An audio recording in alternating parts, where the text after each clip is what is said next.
I'll start the recording if everyone's okay with that. Definitely. And if it's not okay, let me know, and I don't have to record. They said the other rooms will be recorded, so we'll have enough recordings.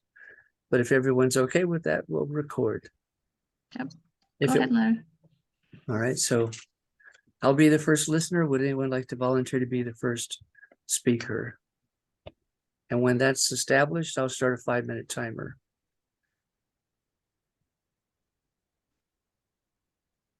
This is the toughest part of the whole circle.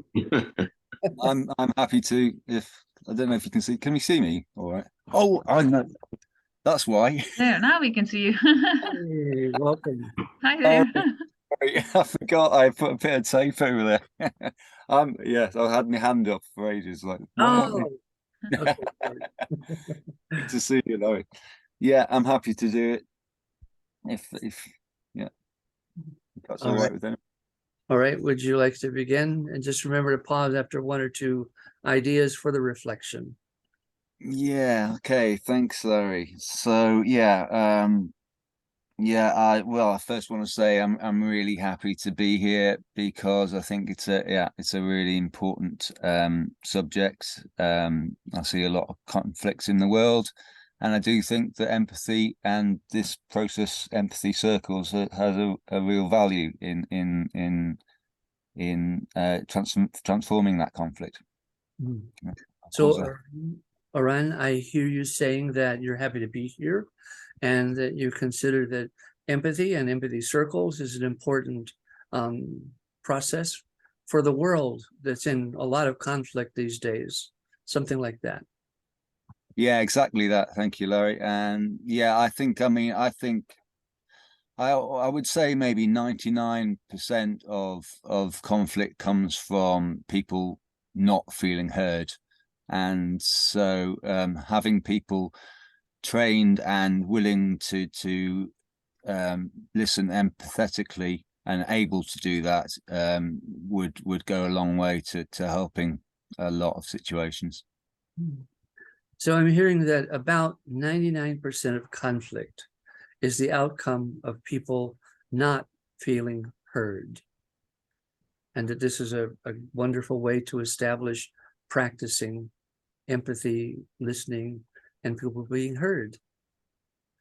Yeah, exactly that. I think if we can really start listening with empathy and understanding and non-judgmental in non-judgmental ways, then that is really would be a massive benefit, and it's what humans can do if we really put our minds to it. So, Aran, I hear you saying that we could start with listening and understanding non-judgmentally, but just listening to what someone has to say so that they feel heard. We can start with that and less judgment. Yeah, and I think that's kind of in a way you'd maybe say that's our human, unique selling point. Is our ability to communicate across time and space, and if we can learn to do it, use this technology especially in that kind of way, then a lot of the misunderstandings that the Tower of Babel kind of set up could be banished into history.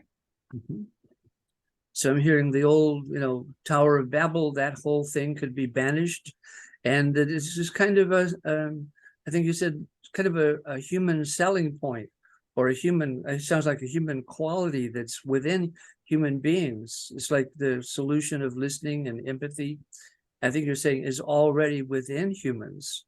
And we could call it, this is one of the great selling points of humans, that we could actually practice something that we already have of value, something like that. Yeah, I mean, it feels to me like, it might be in the universe, who knows, our ability to communicate in such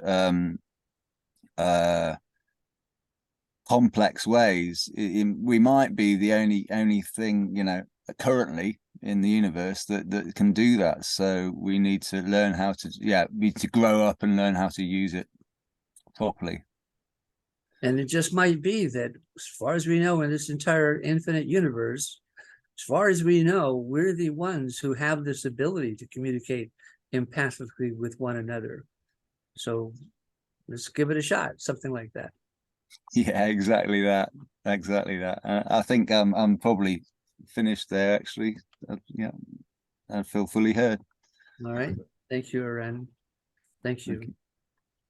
So that's basically how it works. I mean, we're always going to make little mistakes, and then it comes back to the speaker. You know, if I leave something out, it's an opportunity for the speakers to say it again, just to feel heard. You can always say it again, and to practice that. To practice that. If you don't feel heard, it's an opportunity. Maybe say it in other words, but you know, you want to feel heard. So it's okay to repeat yourself. Nothing wrong there. So the listener becomes the speaker. Is it Jide? Jide, would you be my listener? Yeah, Jide. J. Jide. Jide. GD. Jide. There's an accent on the E. Jide. Yeah. Jide. Jide. I'm like, good day, Jide. Sorry, but Thank you for helping me with that. Thank Yeah. you. So will you be my listener, and I'll restart the 5-minute timer? yeah, I'll be glad to listen to you. Thank you, Jide. Yeah, I was really enjoying what Aran was sharing. I'll stop there. You did enjoy Oran's nice speech. Yeah, I really enjoyed this idea that, you know, hey, as far as we know, in this whole infinite universe, we're the ones with empathy. Yes, so empathy appears to be unique to humans in the universe. You find that fascinating. Yeah. So far, no UFO has showed up at our doorstep and said, you know, we've got better empathy than you humans. So what we know so far, nothing contradicts what Oran thinks is the situation or case. So, yeah, we are the naturally empathic people. Or beings. And, you know, I mean, what a shame it would be if we're the ones with empathy and we end up blowing up the whole planet with nuclear weapons without practicing empathy. Yeah. So we have this ability, we are not using it, so there's all manner of problems all over the place, violence and all that. Yeah, and if we pay attention to the historians, they say the problem began back in Babylon. Yes, so it's historical, according to the experts of history. So we can trace it back to Babel. Yeah. Our challenge with empathic listening. Yeah. So instead of practicing destruction with nuclear weapons, what if we practice sitting down and talking peacefully with one another? So why don't we listen and hear instead of killing? Yeah. It seems like all the great sages throughout all time have been saying this. So there's a unanimity of opinion that this is what we should be doing, learning to listen again.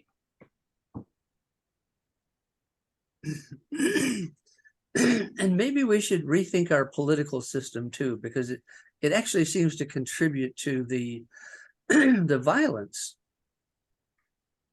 So maybe if we make it if we institutionalize this in our polity, maybe the violence would reduce. But I agree with Iran. It begins with us really hearing one another. So yeah, totally in agreement again with Oran that the secret is to start listening and hearing again. Yeah. And realize that we all actually want peace. So everybody wants peace.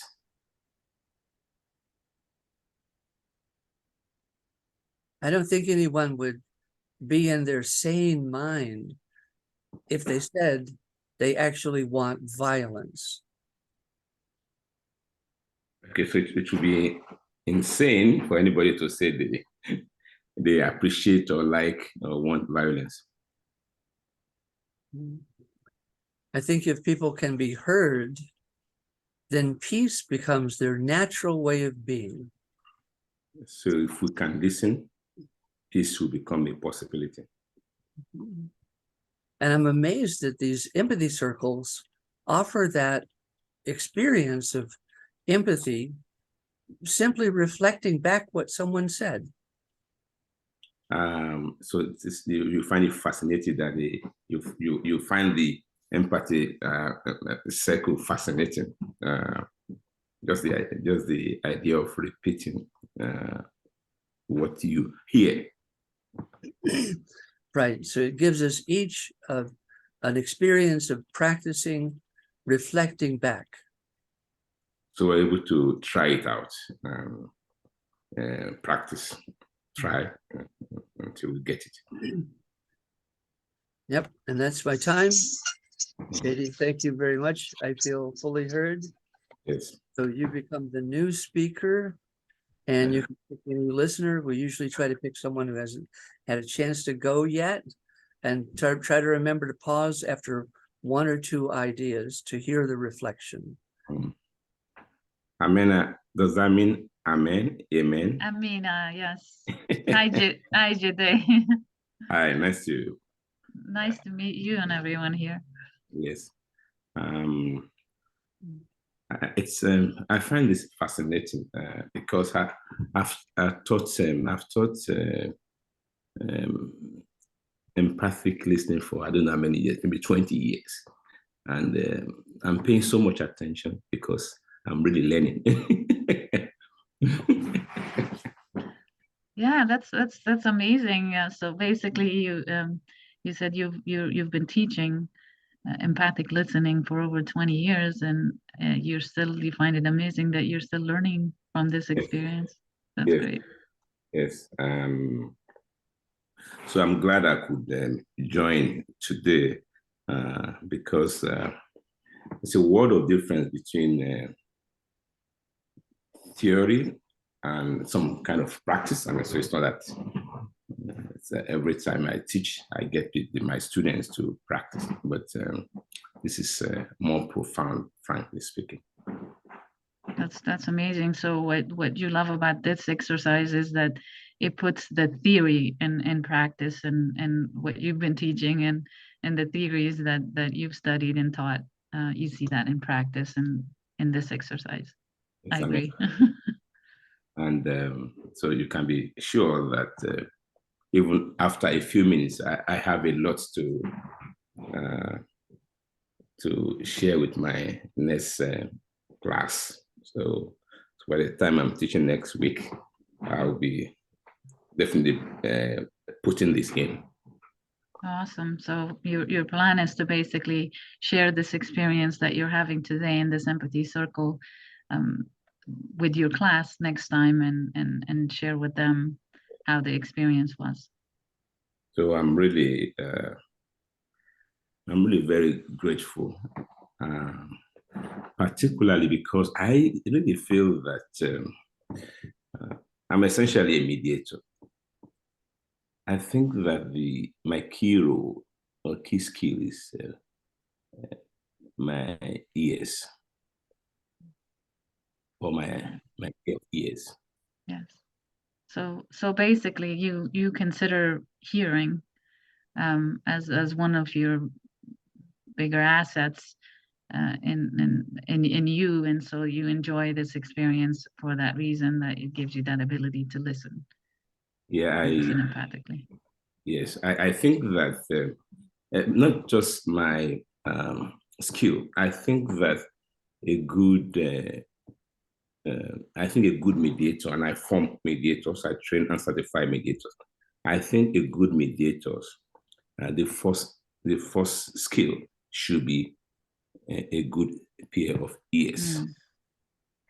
So you believe that for anyone to be a good mediator, the first skill, the most important skill they need to have is good listening skills, or hearing the other side.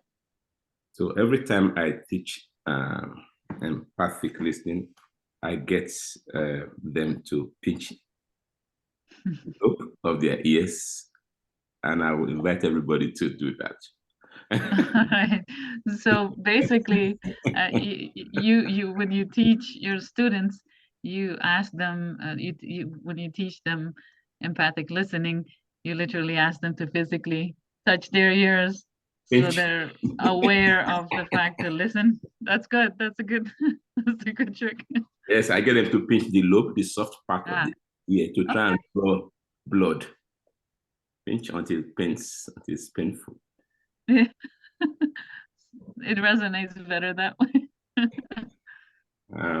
And I do that to make the connection between this pair of skin, where blood comes from, which is the heart. And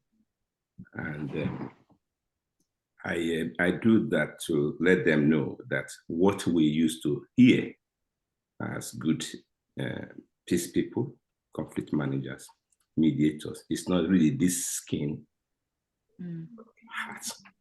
Okay, so basically the purpose of this exercise that you have your student do to hold their earlobes is it's not just touching the skin, but the blood that goes through that area and coming from the heart, so they can make that connection between the heart and listening. That's amazing. I heard the alarm. Thank you for sharing, Jide.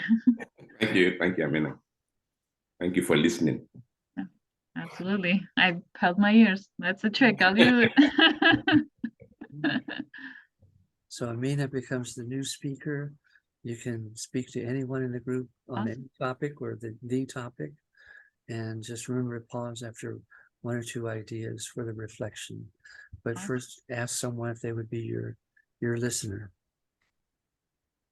Arain, would you be my listener, please? Yeah, happy to be. Thank you. Awesome. So empathy, empathetic listening. To me, empathy, in order for us to be empathetic, I think we need to focus on our oneness and our connectedness as a human being. Once we focus on that, we don't see the difference, we see the commonality in each other.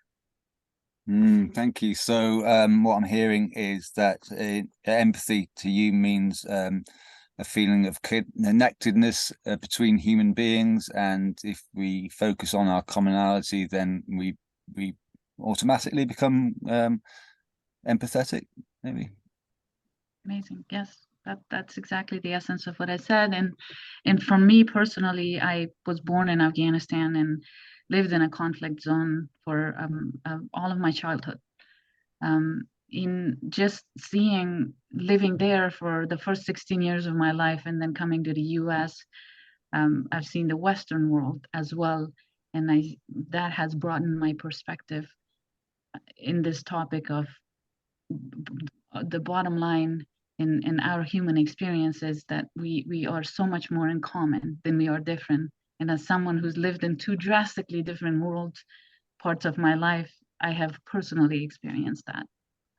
Okay, so I'm hearing that you were born in and were raised till you were 16 in Afghanistan, and then came to the US, and having seen two vastly different cultures, it has concreted for you the sense that we have a lot more in common than we have in difference.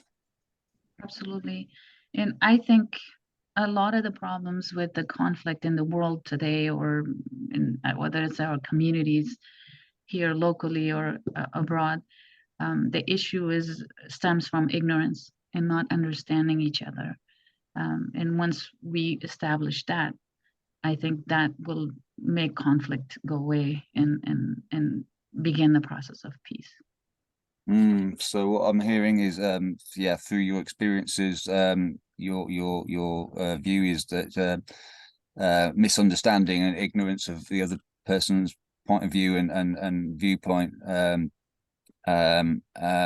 is 99% of what conflict's about. And if we can understand each other, then we would, yeah, conflict would disappear. Exactly. And I think, as Marianne Williamson says, that conflict, peace is not peace. Basically, peace is the absence of. It's not that peace is the absence of conflict. It's conflict is the absence of peace. So if we cultivate peace within ourselves and focus on that around us and reflect that from within, that that in itself creates that environment of peace around us and in the world. And if everyone did that, we could potentially achieve world peace one day. Okay, so I think it was a lady called Marianne Williamson, yes. And she said that conflict isn't the absence of peace, but peace is the absence of conflict, or one of the. I'm not sure. Yes, basically, peace is the conflict is the absence of peace, not the other way around. That conflict happens because peace doesn't exist within us. Okay, so yeah, so conflict is the absence of peace. We don't have peace within us, so conflict arises, and your feeling is that yeah, if we became more peaceful within, then conflict could disappear. Absolutely. Thank you, Aaron. That pretty much sums up what I was trying to say in this discussion. Thank you. That's great. Okay, Larry, would you be my listener, please? Yes, Oren, ready.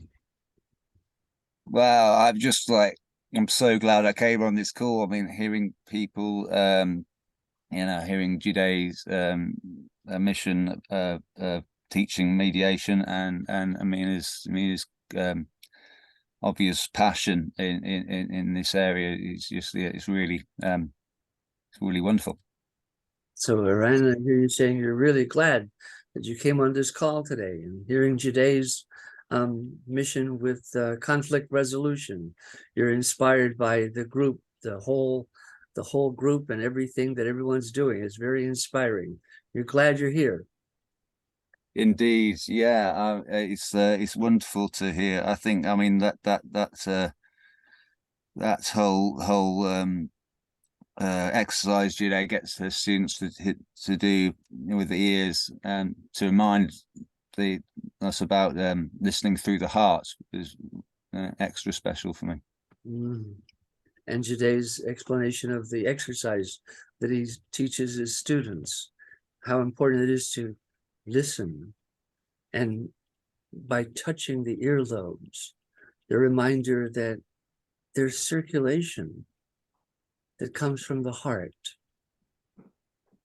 To listen with the heart. Beautiful exercise. Yeah, really wonderful. Yeah, I think for me, I was born in Northern Ireland in the 70s, so there was a lot of conflict around my birthplace and where I lived for the first few years of my life, and coming from there to England, there was a lot of prejudice around being Irish. So yeah, conflict resolution is massively important to me, I think. And you were born in Northern Ireland and in the 70s, and you've experienced a lot of conflict in your lifetime, and you've moved to, I think you said, to London, and there was a lot of, I guess you'd say, prejudice related to where you're from. That kind of prejudice, you've experienced it in your lifetime. You've noticed that it is a problem still today. It's not just in Babylon. It's still here with us today. Yeah, exactly. I mean, I think yeah, just it gave me a grounding in how embedded conflict can be, because yeah, the Northern Irish conflict, the Irish conflict's been going on since the 1200s really. So yeah, so and yeah, as you say, is still going on in lots of ways. So it just shows me how embedded conflict can get. Mm-hmm. And in your life's experience, you can see how embedded conflict appears to be within human culture. And you mentioned the Northern Ireland conflict goes back to, I think you said 1200, something like that. And yeah, so it's been with us for a while, something like that. Yeah, exactly. And as a childhood, it was always, yeah, how can we resolve these things? Because as a child, you're just very innocent. Everyone should love one another and get on and be happy. So why can't we? Yeah, and so when you look inside, there's just like this curious kind of innocent child that's saying, looking around and saying, hey, why can't we all just get along and be happy? What would be the problem there? And this point of view from the innocent kind of child that's just curious, really, is there another way? Something like that. Yeah, I think it also given me an insight into I think the conflicts in Africa that have been well, not to put too fine on it, made by the colonization of the Western world, but they're young conflicts in lots of ways, and judging them for carrying on after only maybe 50 years is such a wrong-footed way of looking at things. Mm. And when you look at the colonization that's been going on, this is maybe 50 years been going on, I think you said. And there's the timer, I'm going to stop the timer and continue this reflection that there are relatively young conflicts that are in essence a continuation of other conflicts. These kinds of conflicts of one group overthrowing another group, that kind of Babylonian overthrowing your kingdom way, has continued in many different conflicts throughout human history. Something like that. Yeah, I was more saying really that from a Western point of view, we tend to judge people in Africa, India, and all these for still having conflicts after 50 years being liberated. But look at our history, especially the same from my point of view with Northern Ireland. So that it took hundreds, thousands of years to get to a state where they put down arms. So in essence, who are we to judge others? Something like that. Yeah, exactly that. Yeah, thank you. I'll leave it there. Thanks, Larry. Thanks, Oran. Mina, will you be my listener? You got it. Absolutely. Thank you. I'm starting the 5-minute timer right now.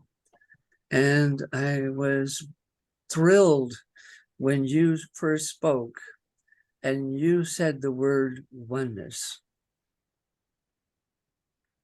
Thank you, Larry. So you were happy to have me speak and mention the word oneness. Mm-hmm. And that it's something within each of us already. Absolutely. So it's basically a concept or an idea that's within all of us, always. Mm-hmm. And if we kind of overlook that internal peace, within, we don't see it outside either.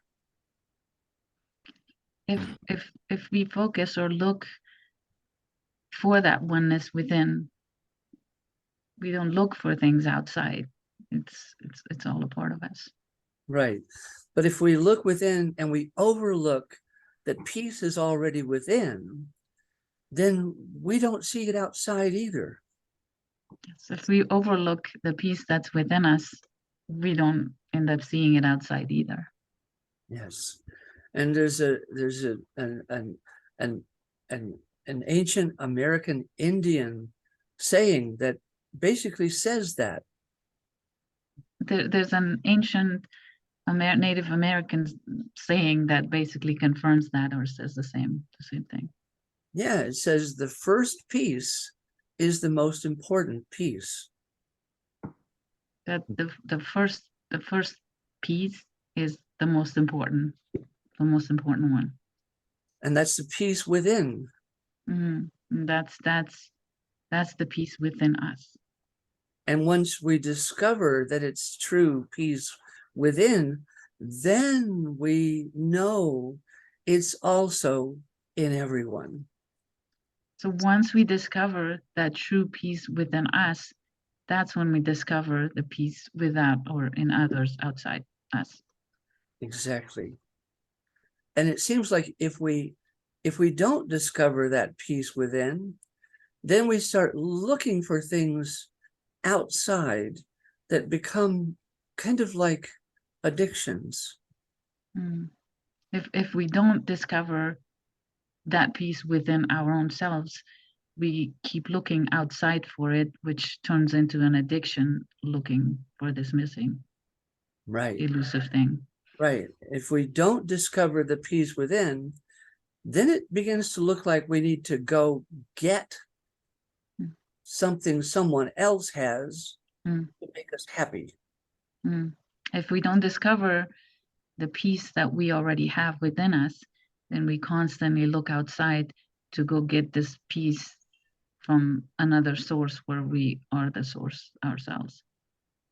And it becomes an addiction because once we get it, then we want to get more.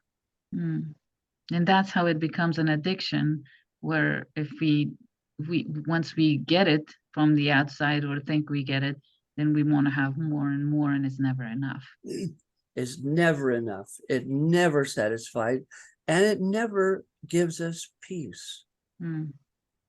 So the peace we seek outside basically is never gonna be enough, and we never reach that state of peacefulness within, because we're always seeking it out. And it sounds like an oversimplified thing to say, just seek the peace within. It sounds like that's an oversimplification. Although it seems like a simple concept that if we are seeking peace, seek it within, it's oversimplified.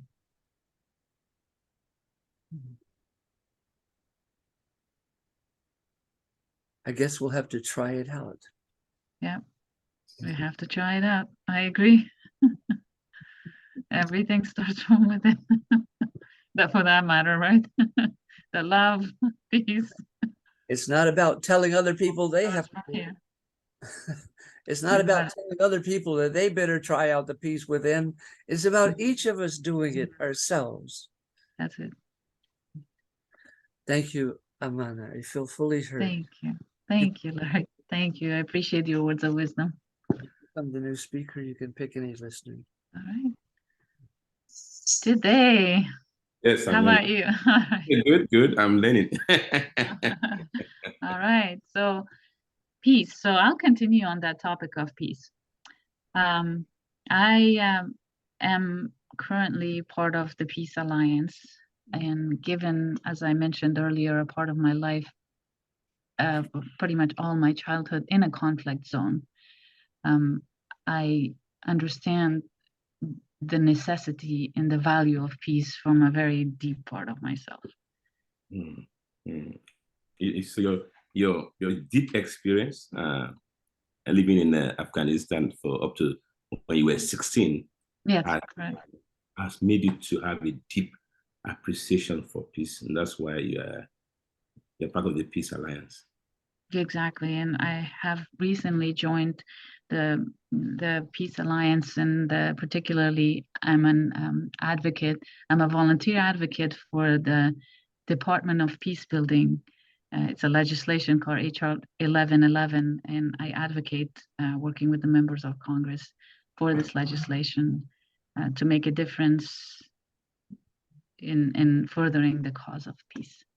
So you're so deeply committed to making peace happen, especially institutionally. That's why you are working with Congress to make it law, as it were. Exactly. Push us to make it happen. Exactly, and basically that deep desire, as I mentioned earlier, that I have within me to cultivate peace within me. Yes. And then try to build peace outside. So it started from inside out, which is what brought me to the Department of Peacebuilding legislation. So as it were, you are living out your what you deeply believe. This is not just some volunteering for volunteering's sake. This is your life, as it were. Absolutely. And what I have seen living in a conflict zone, and now, being fortunate enough to escape that, living here in the US as a mother, I also want to build a better world, a more peaceful world for my kids and the future generation. And as a mother, the idea of peace, in addition to having to go through a conflict, being in a war zone, resonates with me as well. So you don't want to play the ostrich about the past. You want to face the challenges and address it so that your children and our children can live in a more peaceful world. Absolutely, and sort of not just hoping and praying for what we want to create in the world. We have to be it, and then we have to be a part of the solution instead of focusing on why is there conflict. I'm trying to focus on how we can build peace. So you want to walk the talk. You don't just want to preach peace. You know that you have the ability to do something, to do as much as you can to make change happen for peace. Absolutely. And I believe if someone, a working mother of 2 young boys can do this, I think every human being can do a small part. There is no small part. In fact, I would rephrase that. They can do their part to cultivate, again, I'll stress again what Larry and I were discussing, to cultivate within and work towards that goal without as well. So you have the view that if you can do it with all the responsibility of raising 2 giants, then everybody could contribute something. And well, what I'm hearing is that you are saying that if each and all of us do our bit, then we add that together, small plus small equals to big peace. Exactly. And we have a saying in our culture that they say every drop makes a river. And so if everyone did their piece, every one of those drops will become a river and a force for the cause that we work for. The ocean comes from drops. So it's important what you can do and what I can do. Absolutely. All of us together, if you do what we can do, then we'll have a global peace. Awesome. Network of peace. Yeah. You got it. Thank you, Jide. I appreciate that. I'm grateful. Same here. I think it's my turn. Yes, and I think Larry, we should talk. Ready. I want to kind of speak to what you all have been saying because it's really very interesting. So I quickly look at that and then come back to what is really fascinating, which is your discussion with Amena. As I said, powerful discussion going on there. So you want to speak to what has been talked about in the group so far, and you're seeing a powerful message coming forward in the group so far, something like that. Yes, yes, yes. Well,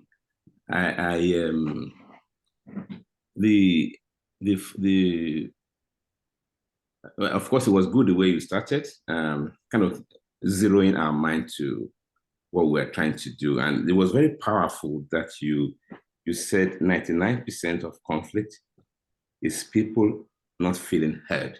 That was huge. You know, I knew the importance of hearing, but I mean, you've kind of make it look even more important than I could have imagined. So it was very powerful to hear. I think it was Oran who originally said that, and I reflected it, that Okay. 99% of conflict comes from people not feeling heard. Yes, yes, yes.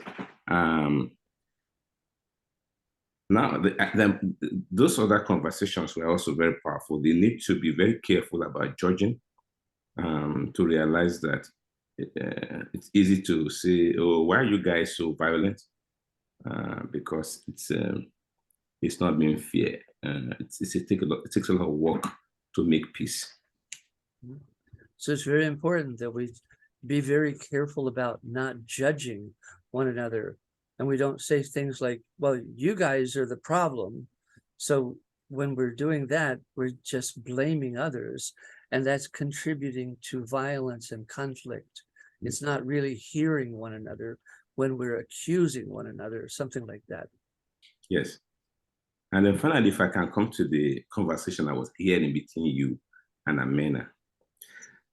It's interesting, when she first spoke, my impression was, well, I heard you are me, and I'm you, and which for me, it's fundamental, and it's my attitude to the world, and it's what strengthens my peace.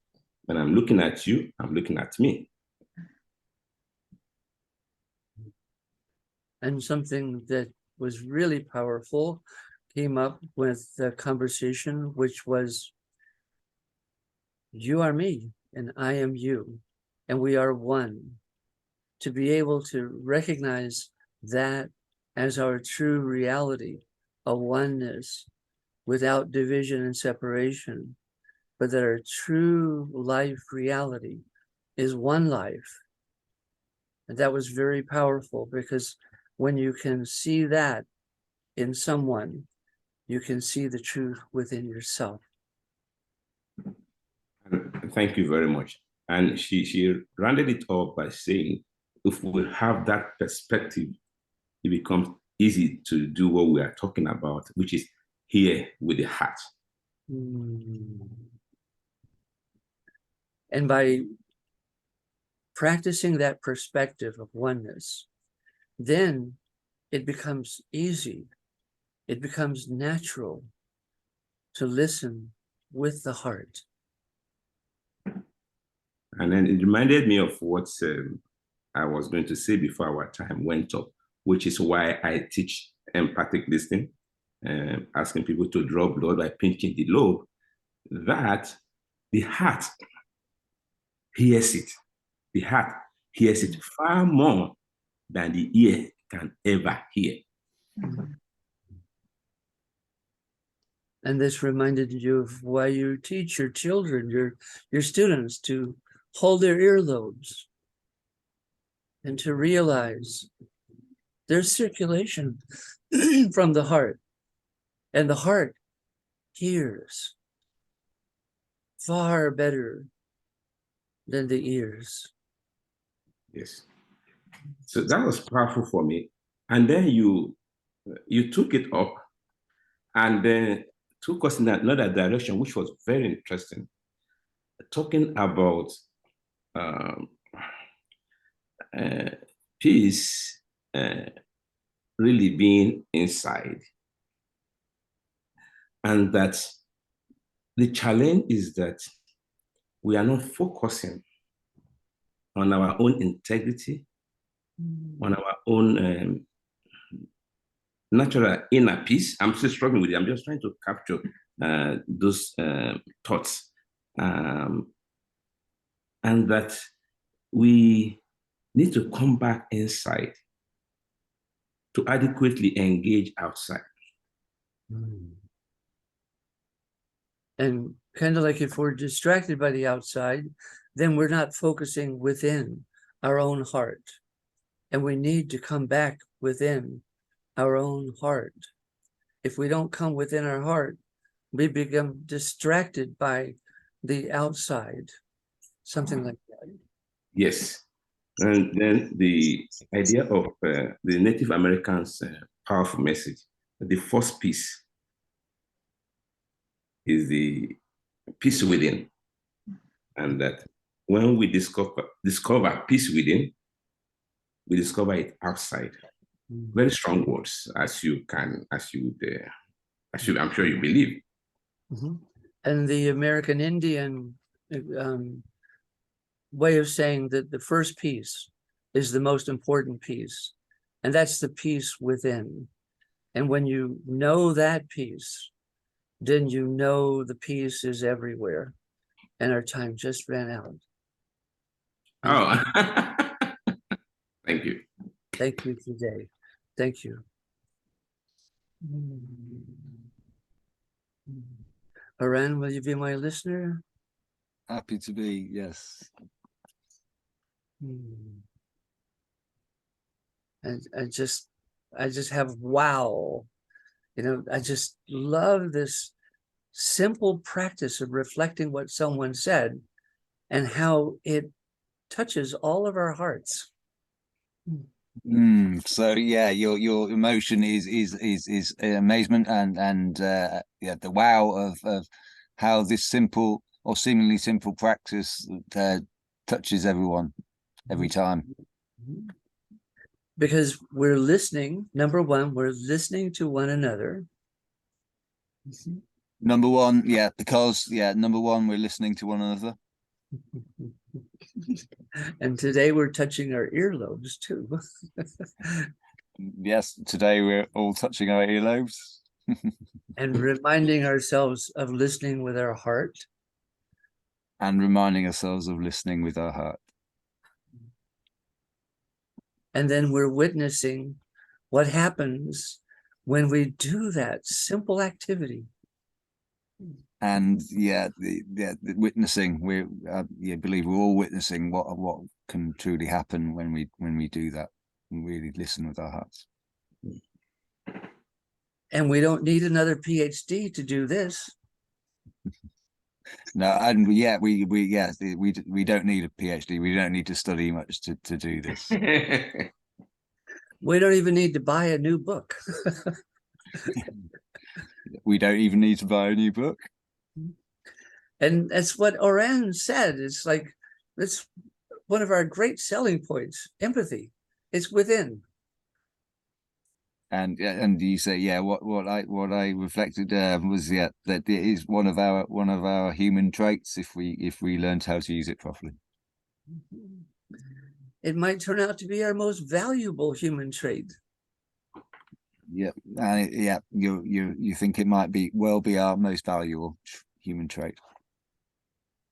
And I think that old Babylonian myth that domination is wonderful was just a myth. Okay, so what you understand from the myth of the Babylonian myth is that domination is good, and you think that probably just a story, just a myth. Yeah, it's just a myth. And if we could just stop believing the myth long enough to listen to one another, we have a chance. Okay, so if we get rid of that domination paradigm and learn to listen, then we have a chance of pulling through all this conflict we see. And then we could be shocked how could we ever have believed the myth that going to battle was the way to peace?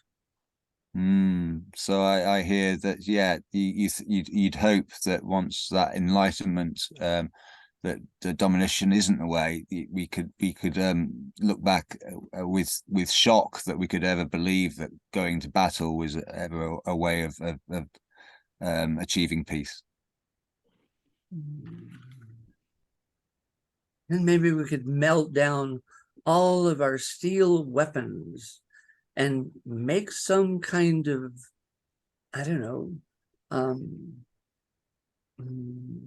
windmills to make energy, something like that.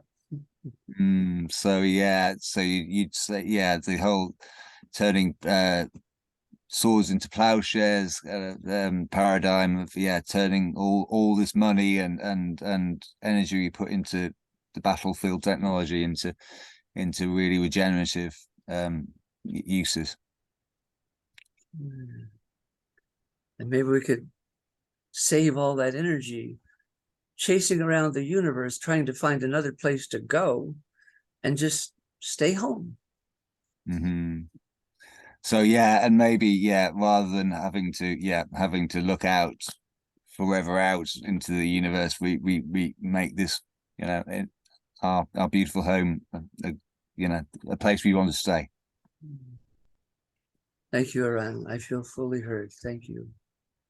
Thank you, Larry. That was lovely to hear. I guess, Amina, you happy to listen? Absolutely. I'll be glad to listen. Thank you. Yeah, wow. So again, yeah, I think, as Larry says, it always surprises and delights me how this process is so special. So you're expressing how happy you are with this process and how special it is for you to go through this exercise. Yeah, and just how surprising it always is for me to realize I go in. I haven't done it for a while, but it's like coming back. It's like, oh yeah, it's so simple, but it's so special. It reminds you that, just coming back to it after a while, that how simple this process is, but how special it is. It's you find it surprising. Yeah, and I always having the opportunity of being the silent listener is really great for me as well. I forget how good that is, because you can kind of tune out a bit, you know, and let it flow over you, but that when something catches, then you have the opportunity to hear it again, which is wonderful. So you enjoy basically part of being the silent listener, where you listen to these ideas, and even if you drift off for a second, there's a powerful idea that draws you back into that conversation and engages you again. Yeah, and also because you get to hear it a second time, because it's getting reflected back, so you don't ever seem to miss anything, which is great. Yes, so you when, especially when you see it reflected back again or repeated again, that it brings you back in, and it just highlights the importance of what you just heard. Yeah, it's a really clever way of embedding and the conversation, and allowing it in a relaxed way all these amazing, powerful and emotional concepts to permeate, as it were. So you find it a very powerful and clever way, that method to resonate really powerful ideas and help it resonate within us as we go through the exercise. Thank you. Yeah, I mean, I always go back. I don't know if everyone's aware of the series Star Trek, but I'm not sure if it was one of the films. But there was one episode that there was amazing. I remember they had blue faces, and they were brilliant mediators, just by their alien skills. So it reminds you of a Star Trek episode where these blue beings or aliens that came on, and mediation was their best skill, and it just kind of reminds you of that. Yeah, and I remember, yeah, it's because they were so empathetic, they could see all points of view. And as a child, again, I was saying, you know, with my experience of my home being in conflict, it just seems the best thing to be would be allowing, you know, getting people to talk to each other. So it just what that displayed in that episode of Star Trek was that empathy was at the base of why these people were so good at, or these beings were so good at mediation. And as a child, it reminds you that that basically that would be the simplest way to end conflict, is to be empathetic. Yeah, and it just seemed to me, oh wow, that would be a brilliant thing to be. That blue-faced person would be, I'd really want to be him or her. Right. And you wished, as you watched that episode, that you could be them, as it inspired you to be that way, and that empathy is what drew you to them.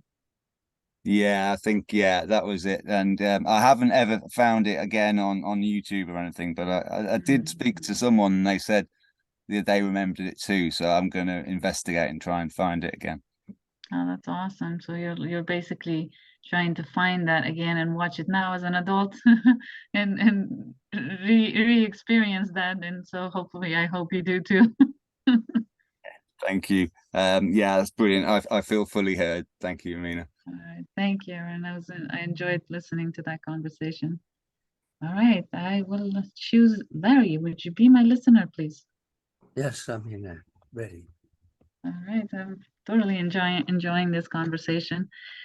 And I guess for me, going back to what Aaron mentioned initially, the concept of, it resonated with me a lot, of empathetic listening, that it's deep listening to the other side that helps resolve or melts away conflict.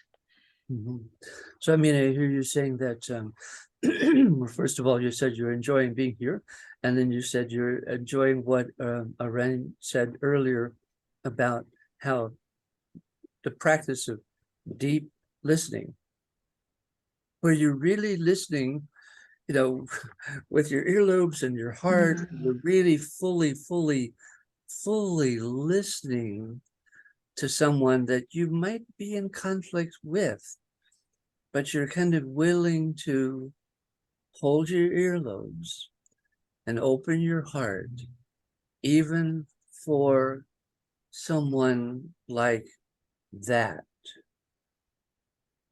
Absolutely, that captures the essence of what I was saying. Right. And in basically, I think that's a concept that not only we thinking in terms of larger conflict, but we can bring in every relationship. If we can bring that asset in any relationship, whether it's our relationship with a spouse or partner, with our children, at work, it works in every single setting like magic, that deep listening. So in essence, if we just bring these earlobes everywhere we go, and the earlobes are connected to the heart lobes, and we use this heart to listen to everyone, friends and family and co-workers and even people like that, it could be like magic, something like that. Absolutely. And if we all strive to be the best at anything it is that we do, deep down inside, and to be the best spouse, the best partner, the best child to a parent, the best parent to your children, the best leader, if it's a job at work or coworker, all of it boils down to being a good listener. If you can genuinely, truly, deeply listen and understand the other side, you can be the best, whatever role it is that you are to anybody.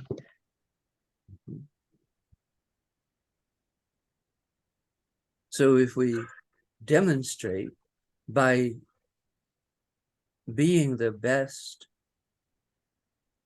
authentic human that we're capable of being our true empathic selves everywhere we go. Practice being who we already are, kind of fearlessly being willing to be that with friends and family and everywhere we go. Maybe even in the grocery store. Mhm. Yeah, basically any relationship will get improved by this. And I also think listening is obviously not listening audibly, and it ties back to what Judea was saying, is to engage your heart. To me, listening is what he described as well, very eloquently, that, you know, with that exercise of the earlobe, you remember that you're engaging your heart and your emotions. And not only you're listening to them, but you're understanding their feelings. You're understanding. That's what helps engages that emotional part of you, or that emotional connections between you and the person you're listening to. So there's more complete way of listening, maybe beginning with the earlobes, including the heart, and maybe even seeing, hey, the person I'm speaking to has earlobes. They might have a heart too. And I want to hear their heart, their emotions, their feelings. I want to hear them. And I think once we feel them through listening, through this deep listening, we will understand where they're coming from, and there's no room for conflict at that moment, where conflict literally melts away, because now we're feeling one at once. When we're feeling them, that goes back to what I was saying, you and I were discussing earlier. It brings us back to our oneness. Then we become one, which then dissolves the conflict. And when we all practice this real feeling, listening, hearing the heart in one another, the hearts melt into the one heart, and the conflict is gone. Something like that. That's beautifully said. Thank you, Larry. Thank you, Larry. I feel heard. Thank you. And you said it more eloquently than me. Thank you. Thank you, Amina. Jade, will you be my listener? I will be honored to be. Yeah, I really am amazed at the empathy circle, just reflecting and listening, the impact that deep listening has. Yeah, the empathy circle impacts you deeply. It's the power of how it creates the ability to begin to hear again.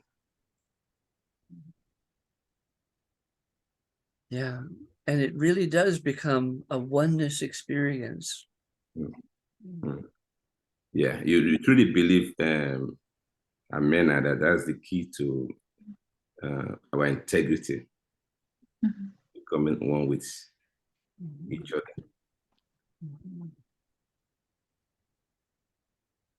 And when I first started practicing this a little over a year ago. So this is, 1 year, our senior in the field of empathy circle. It occurred to me that listening this way is very similar to a type of meditation. This is heavily reflexive. It's deep reflection, a kind of meditation, as you said. And it's in a very unusual kind of meditation, because the moment you're in peace is the moment you're listening. It's common because it brings peace. And you're not listening to a bell, you're not listening to a chime, you're not listening to a mantra, you're listening to a divine child. So there's so this is empathic circle is deeply, deeply, deeply spiritual.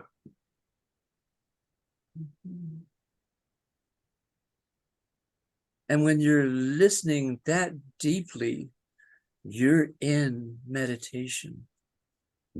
So again, empathic listening is meditation. And you're providing a very sacred space for your brother to be themselves in. Again, deep spirituality is sacred. It facilitates the opportunity to connect because it humanizes the other person. So in a way, we're giving each other the blessing of acceptance in the empathy circle. Yes. So the empathy circle is it's a way of provoking the blessing. It just took my mind straight to Psalm 133. Behold, how pleasant it is for brethren to dwell together, because that is where God commands the blessing. Mm-hmm. So because it becomes the Ubuntu experience. Yes. So that's again, that's where you become me. That's where I am you. That's Ubuntu Zulu for our deep connectedness, our inseparability from each other and one another. Mm-hmm. And it's a living practice of Ubuntu. I am, because I am with you. Yes, my sense of myself, my fullest meaning is my connection with you. Mm-hmm. Thank you, Jide. I feel good. Amazing. It's very interesting. Well, you've been saying it, but I don't know. It's really this is deep. I mean, this is okay, Larry. So, I think this is very, very, very, very deep. I don't know. So you become the new speaker, and you can pick your listener. And then, yes, I pick Larry. Okay, ready.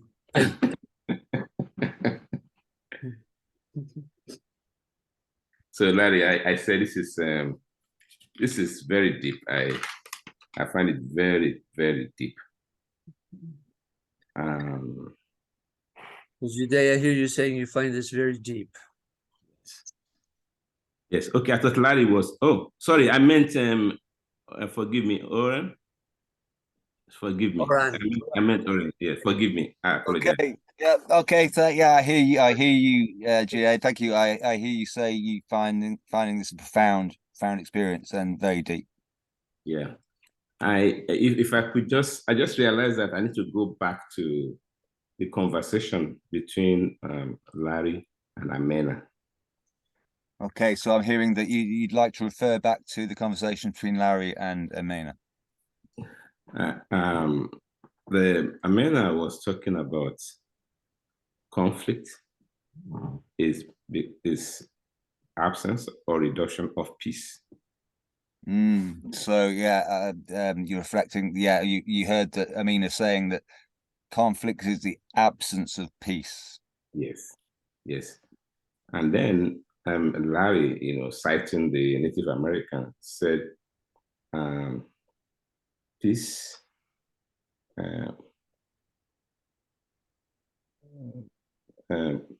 Peace. So the conflict. He didn't use the word conflict, but I understood that's what he was saying. That conflict is when we look for peace outside. So yeah, and so what you heard Larry say was that the conflict was a result of people looking for peace without rather than within. Yes, yes, that's really very powerful. In the first place, I've never heard it said like that before. So you found that powerful, especially perhaps because you'd never heard it put like that before. Okay, so again, I think what he did was just build on Amena's concept of conflict is absence of peace. Yes, so yeah, what you're hearing is that it was scaffolded on Amina's concept of peace being an absence, conflict being an absence of peace. Now, what's really interesting, of course, is that you see the words he used. He said that we are looking for the peace outside, and that search for the peace outside could become addictive. So yeah, what you found especially interesting perhaps was the concept that looking for peace, or something that was lacking within could become addictive, or the thing you base that peace on can become addictive. Is that right? Yes, and that's the basis of conflict and violence. So and that produces conflicts and violence. Thank you. Yeah. So it's very fascinating and interesting that what you are actually what you sought out to look for outside was peace. So yeah, what I'm hearing is that yes, what you're looking for in those addictive behaviors is peace. Yes. So it's really very interesting. That for me, that tells me that if we of course realize that what we are looking for is inside, and if we can make empathic listening or empathic circle, if we can make that a common practice, then people begin to look for peace inside. Because so yeah, I'm hearing that if people realize that really what they're looking for is peace, and that can only really be found inside, then and this kind of practice can help with that. Yes. So it's not that we should not reach out outside, but we should know what we are looking for outside. Yes, right. So yes, so it's not that we shouldn't look outside, but knowing what we were looking for is peace. Yes, and so we'll be unselfish in our search. So our search becomes for peace becomes an act of selflessness. Yes. So I come to you, to affirm your peace, to build your peace, and I hear alarm say action. Yes, thank you. But so I heard that you said that I come to you to affirm your peace, but also to affirm my peace. Was that what you said? Yes, in affirming, thank you. That's what I was going to say before the clock stopped me. Because I'm looking for your peace, I find my peace. I guess I'm interpreting what the two of them were saying. But, so by working for your peace, I'm also working for my peace as well. Yes. Wonderful. My peace is your peace. Thank you. Thank you, Oren. I appreciate that. Thank you for listening. You. It's lovely hearing. I feel very happy. I just want to quickly say I found the quote that we're referring to. I want to paste it in the chat just so you can see that original quote. And so, all right. Okay, so I saw we got 10 more minutes left. So Yeah. Yeah. Larry, would you mind? All right, ready. Great, thank you. Yeah, so I mean, again, I'm just expressing a gratitude for all that's brought me here. Mhm. So, Ryan, I hear you're feeling a deep sense of gratitude. Thank you. Yes, yes. I mean, I think yeah, so much about opening your ears and your heart, I think is very important. I'm meditating on also being able to listen to ourselves. Mhm. I'm hearing the importance of opening our ears and our hearts and being in that meditation state and being able to hear ourselves. Yeah, I think interesting. Quite recently heard someone from the Maori tradition being interviewed about how they make decisions, and that they try to make decisions always from the stomach. And I think, Mina, we're going to say goodbye. I think you have to step away for a few minutes. You have some duties, and then you'll be back. Okay, great. And Oran, would you say that one more time, please? Yes. Yeah, I was just quite recently heard someone from the Maori tradition being interviewed, and about how their culture is to always make every decision from the stomach. And the Maori tradition is to make every decision from the stomach or from within, something like that.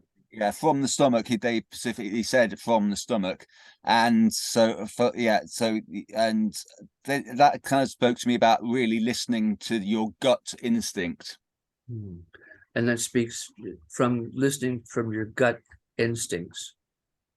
Yes, so they were saying they made sure they made every decision at its base from the stomach. So they make every decision from the stomach. Yeah, and then they filter it through the heart, and then very quickly work out just details in the head. But because they feel that if it gets stuck in the head, then it gets all fucked up. You don't learn to listen to, you don't really listen to your instincts, as it were. And this kind of stomach instinct, intuition goes filtered through the heart, but just briefly to the head to work out the details, but not to get stuck in the head. Yeah, and it spoke to me because we very often, I think, forget to listen to ourselves deeply, and we can talk ourselves out of the decision that we make through, complicating it too much in the intellectual. So it brings out the importance of listening to the instinct and the heart, and being careful about not giving the head too much leeway to talk us out of what the heart said. Yeah, the stomach and I want to push that point. The stomach, I think, because for me, we have our instinct, our guts is all about the millions of years of instinct that we have, and we forget to listen to that part because it's been put down as animalistic or less than. Mm-hmm. I'm hearing you want to stay with recognizing that this is the gut, the stomach, this is millions of years of instincts that have been maybe lately put down or given a back position, not listened to, not respected, but that it's important that we regain that awareness. Yeah, I think, and it's for me, is about really, and I try to do this practice, really listening to what I'm saying, because that gives me the inner peace. But it's a hard thing to do because of all the modern pressures. We talk ourselves out of thinking we know what's best for us. So you're working on practicing this listening to the stomach, to the gut instinct. And it's not easy to do because the modern pressures of our modern cultural civilization, we don't have time for that, something like that. Yeah, Thank you. Yeah, I think, and I'll leave that bit there. I think I just want to say there's a lovely quote that a friend of mine has on his he's a Buddhist teacher, and he has on his email, and it's to understand all is to forgive all. And there's a Buddhist quote that says to understand all is to forgive all. Yeah, and I think that yeah, and just hearing you say that back to me, it makes me think, yeah, we to understand all within us is as well is to forgive all, and that's where we get our inner peace from, I hope. And to understand all within is to forgive all within. Mm. And yeah, and I guess I'll just say one more thing. I've been thinking the word vulnerability has been coming up for me, and I guess for me this kind of process, this empathy circle, or yeah, speaking your truth, it takes a degree of being vulnerable and putting yourself out there, and that's maybe where the bravery of being vulnerability. People think vulnerability is weakness, but really it's bravery in its truest sense, I think. And the experience of empathy brings up the possibility or the bravery of being your vulnerable self, to put yourself out there, to take that risk of being expressing what's alive in you, to be vulnerable in the empathy circle space, something like that. Yeah, and I think listening again to you saying back, the tool allows us, because we know we're not going to get judged for what we're saying, we're just going to get reflected back. So it allows us to be more vulnerable. And the empathy circle space kind of creates the space for that, because you know, whatever you put out there, you're just going to get it reflected back. Yeah, not judged at all. Yeah, in its ideal form. And you won't hear a judgment back. You'll just hear what you said. Yeah, thank you, Lara. I feel fully heard. Thank you, Aran. Well, according to the timer, we've got about 7 minutes almost remaining, and I'm wondering if we would just like to, go around and do a summary with one another, without the empathy circle reflection, but just expressing that vulnerable expression of how is the empathy circle process, how does it appear to interact with conflict resolution or peace, something like that. And anyone can go. I can start. I just one of the things that I've had to study is negotiation, and this idea of vulnerability came up. The humility and all of that.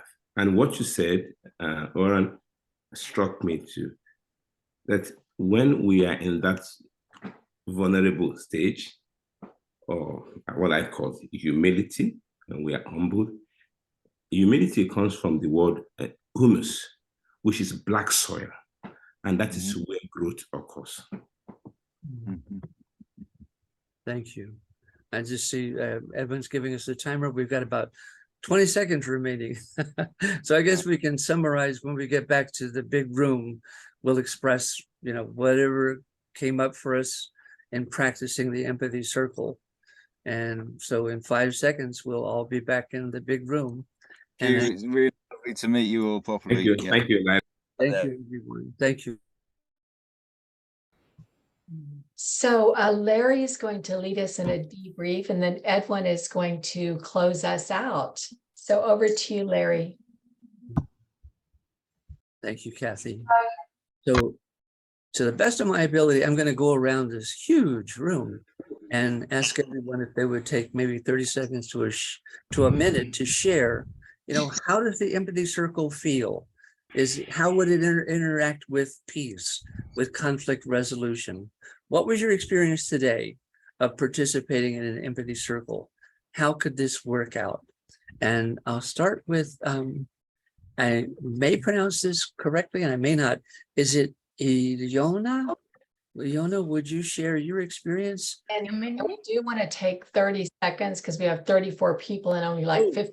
Yeah, maybe we could just have people raise their hand if you're wanting to do the react. Just raise your hand. Larry can call on you, but we're not going to get to everyone. Just anyone that wants to share. All right, great. Would anyone like to raise your hand and take about 30 seconds to share your experience of the empathy today? And I saw Gisella's hand is up. Gisela, go ahead. Hello.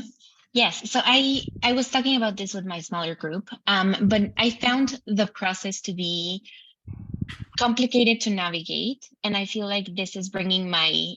I'm a Mexican woman. I'm from Mexico, and I think that it felt very engineered to me instead of feeling organic in a way of being empathetic, active listeners that are reflecting the ideas back to the person who is sharing, but also allowing for that kind of authenticity and flow to be experienced so that the full conversation works as a more engaging space. So I think that I love the basis of it, but I also found it uncomfortable because it just felt too structure and norm oriented in a way that I didn't feel as welcome or as organically present, if that makes sense.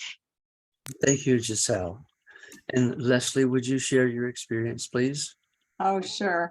I always love being in empathy circles because it's so nice to know there are other people like us in the world who actually care about this. And my experience today was just really wonderful. Just hearing about, we had a group that was really about issues that were changing society and changing our world. And that's just so great. And just really happy to be part of this. And this is what will change the world. This is what will bring us to peace. Thank you, Leslie. And Beata, would you share, please?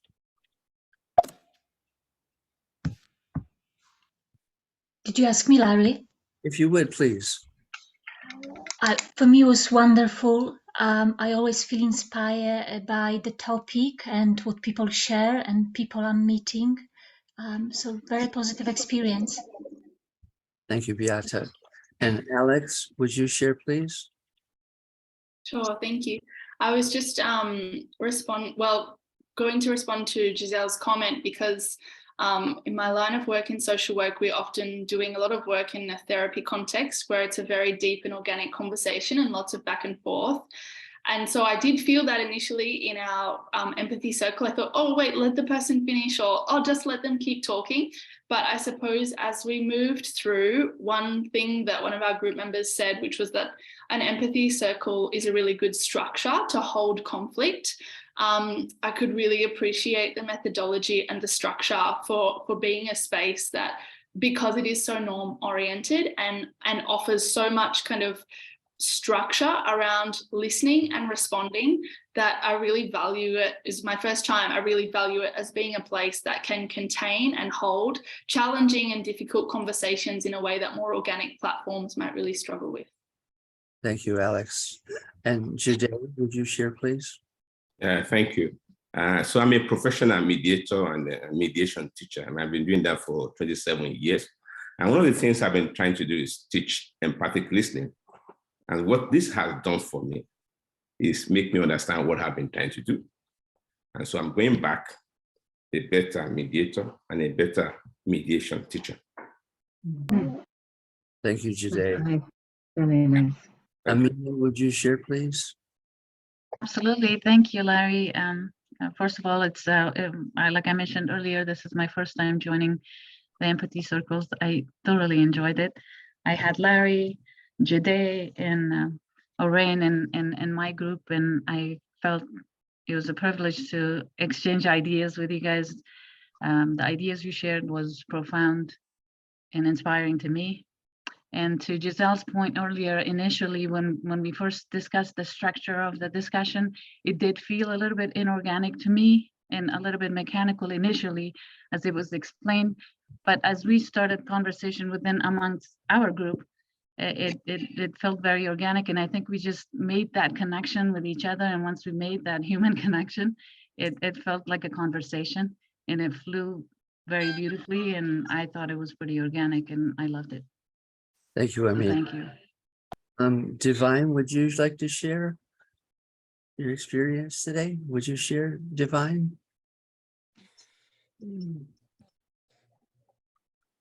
How about Crystal? Would you share, please? Yeah, as always, I leave the empathy circle learning something new about the people in our community, in our world. And I believe the empathy circle is that radical change that we need in war, in peace, and creating a world of peace and overcoming war and transitioning from authoritarian leadership into a democracy where we all have a voice, we all have a seat at the table, and we all have the capacity to speak our truth. And it's just a privilege to be here with each of you. Thank you, Crystal. And Sally, would you share, please? Yeah, hi. I loved my group. Nada left a little early because of a child. Then there was Samuel, DJ, and Ilana. And the concept of a U.S. bill, truth, social healing, and transformation. And I just wanted to say that we need a bill on requirements that our legislature and Congress and the president need to have qualifications in climate science and medicine with PhDs. I'll just leave it at that. Thank you, Sally. And Dwayne, would you share, please? Yes. For me as a facilitator, this was one of the most challenging empathy circles I've ever facilitated. And it was a really great learning opportunity for me. And I enjoyed the experience, even though it was incredibly challenging.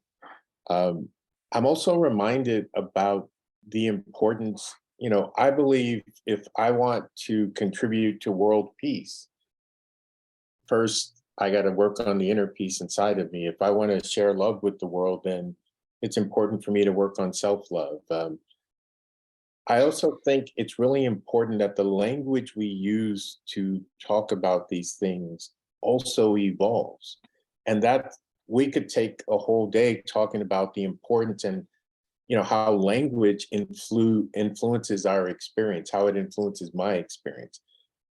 And so I'm going to continue to do the personal work that I feel that I need for myself so that I continue to grow and evolve as a person. And I will continue to participate in these types of activities because as a global citizen, I think it's important for us to find a way to speak and to listen to each other. And I'm thankful for the people who set up this opportunity, and I'm glad I was able to participate today. Thank you. Thank you, Dwayne. And Samuel, would you share, please? Thank you. For me, something I found resonating with our group was the deep desire to contribute to peace, and how pivotal empathy circles are to co-creating this peaceful world that we long for. And there was the beauty of interconnectedness across 4 different continents, from Africa, Europe to America. And I love that. Yeah. And I'm grateful for this space. At first, I was quite hesitant to step in as a facilitator because it was the first time being in this specific empathy circle. But now after the session, I'll be glad and joyous to just step in as a facilitator after this experience. Thank you. Thank you, Samuel. And Branka, would you share, please? Thank you so much, everybody. This was really interesting experience, and I'm still reflecting on two levels, both on the format of the conversation and empathy circle, and then on such a rich content that people actually brought through their conversations, and realizing how important this is also on a personal level, because I'm coming from a conflict country, from conflict area. And I'm just seeing the benefit of having such exercise in my own community. So this is what I'm hoping we will have more opportunities to actually practice this type of conversation in our real lives. Great, thank you. I Thank think you. we need to start closing now. Okay. And we're doing this again the third Saturday in January. But we always have empathy circles on Saturdays. You can come anytime. And I'm going to turn it over to Edwin. He can explain more about this for you. Yeah, I'm going to put a link into the chat. It's to the feedback form. So this is a way for you to connect with us and stay in connection. If you go there, maybe you can click on it right now while you're, while it's still fresh. You just click on that, and it'll open up a Google form, and you can go through and add your email, your contact information, and just give any sort of feedback, like, if you had things you enjoyed or didn't enjoy about the empathy circle practice. We'd love to hear those. It is the practice. I do find, having worked 14 years now on the topic of empathy, started the Center for Building a Culture of Empathy. The empathy circle, I have found, is the best first step gateway practice to building empathy skills. It's really good for just offering support to others, for heading off conflicts before they happen, facilitating conflict once they do happen, and for hearing people, for designing solutions to any of life's problems and products and services. So it's has a lot of different benefits. And so let me just see what we have here. So on the in the feedback form, you can give your feedback, like I was saying, and you can also suggest topics. We're going to be doing these with the peace building, conflict mediation, transformation community once a month. So we do have one. It's December 17th, and then in January 14th. Hands, so you get everybody doing jazz hands, get a group portrait, get those mirror neurons going, and see you next time. It was such a pleasure having you all take part, and really look forward to you taking part next time and continuing this conversation. So goodbye for now. Thank you, Edwin. Thank you. Thanks, everybody. Thank you. Stay after if you want to say a few Thank words, you, if you're interested in being Kathy. a volunteer. Edwin, I have a question for you. Sure, go. After we finish the 10 minutes, will there be an opportunity? Yeah, we can do a for... debrief for facilitators. Okay. Yeah, we'll have it. If you're a facilitator, stay after too, and we can do a little debrief. So, okay, so I wanted to say, for anyone interested in being a volunteer, if you fill out that feedback form, there is a link there for how to volunteer. Right now, the main steps for volunteering is to promote the event. We have a LinkedIn and a Facebook event, so you can, if you go there, invite all your friends. That's a really good way to kind of send out the word. You can, on LinkedIn, you can invite 1,000 friends a week. And on Facebook, you can now invite all your friends. It's a bit tedious. You have to do 50 at a time, but we'll send out those links, and then you can just invite your friends, and that really helps get the word out. So, okay, got it. Somebody else is recording. So, let's see. The other thing is we have organizations, like we're looking for more co-hosts. So if you have organizations that you're part of, reach out to them and say, hey, would you like to be co-host to this? And being a co-host is to basically promote the event too, and we have a page that explains what it is to be a co-host, and we can send you that. And then the next part is you can learn to facilitate these circles. You know, if you just take part in 2 or 3, we hold these every Saturday. So next Saturday we'll have one again. It won't be this big. It'll be just like an intro cafe, and you can come every Saturday in this time slot. And you take part in 2 or 3, and you can, after that, you can pretty much facilitate one. But we do have a 5-week training that will start January 21st. So in this time slot, that really goes into depth. What do you do if there's, you know, conflict and, you know, all kinds of different challenges that can possibly come up in a circle? And you can also, in the feedback form, you can also post ideas. So I'll just take a few minutes. Does anybody have questions about volunteering or before we close? I have a suggestion, Edwin. Okay. For this. In the future, when we have these types of cafes, in the beginning, to encourage everyone to list which organization they're a part of in the chat to begin with, and that would be, I think, also helpful.